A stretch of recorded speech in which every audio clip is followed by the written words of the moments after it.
Hi guys, have you ever wondered why some attacks suddenly change their frame advantage on block? Let's take a simple example with Jin. Jin's down forward 4 is a 20 frame mid. On block, it's +0, but sometimes that same move becomes +1 on block. And that's not random. The reason is something many players overlook: active frames. Even though we say the move is 20 frames fast, it actually has two startup timings, frame 20 and frame 21.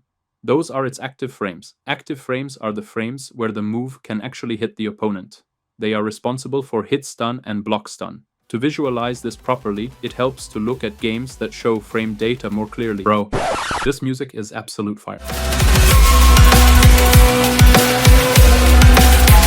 Okay. Back to the video, back to the visualization. Imagine a simple light punch. You see 5 green bars. Those are the real startup frames. Then you see an orange bar. That's the first active frame. After that, there are 3 more red bars. Those are also active frames. And finally, you see 10 dark blue bars. Those are the recovery frames. Every move in fighting games always consists of 3 parts: startup, active frames, and recovery. Now here's the important part. If the opponent gets hit or blocks the attack on the very first active frame, then all remaining active frames get converted into recovery frames. So instead of 10 recovery frames, the move suddenly has 13. Depending on the attack, that makes you more minus or less plus. But if the move connects on the very last active frame, none of those extra active frames get added to recovery. You only have the original 10 recovery frames. And this is the most important part. Your opponent's hit stun or block stun stays the same. It simply starts later. When you connect on the last active frame, the stun begins at that exact moment. Since there are no remaining active frames, none of them get converted into recovery. That means you keep the lowest possible recovery while your opponent is still stuck in stun. This is how you get the maximum frame advantage out of a move.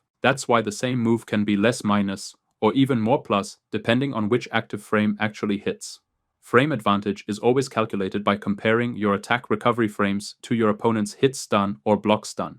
With fast jabs, you usually can't manipulate this. They almost always connect on the first active frame. But with certain moves, you absolutely can. A great example is Jin's Zen 4. If you space it properly and hit the opponent with the later active frames, your recovery becomes shorter relative to the opponent's block stun. That's why Zen 4 can feel surprisingly plus if spaced well. The same logic applies to projectiles. Imagine throwing a fireball. If you throw it right in the opponent's face, the first active frames connect immediately and you're still stuck in recovery. That's dangerous. But if the fireball hits the opponent at max range, after you've mostly recovered, you're much safer. Sometimes even plus. Now back to Jin's down forward 4 at the wall. The moment your opponent tech rolls, the moment your opponent uses his side ukemi, there is a small timing window for you. Because the opponent was on the ground and is now standing up, your down forward 4 can now connect 1 frame later than usual, and that matters. Hitting 1 frame later means you're no longer connecting with the first active frame, but with the second and final active frame of down forward 4, frame 21. So the key takeaway is this: frame advantage doesn't just depend on the move itself, it depends on which active frame actually connects. And once you understand this,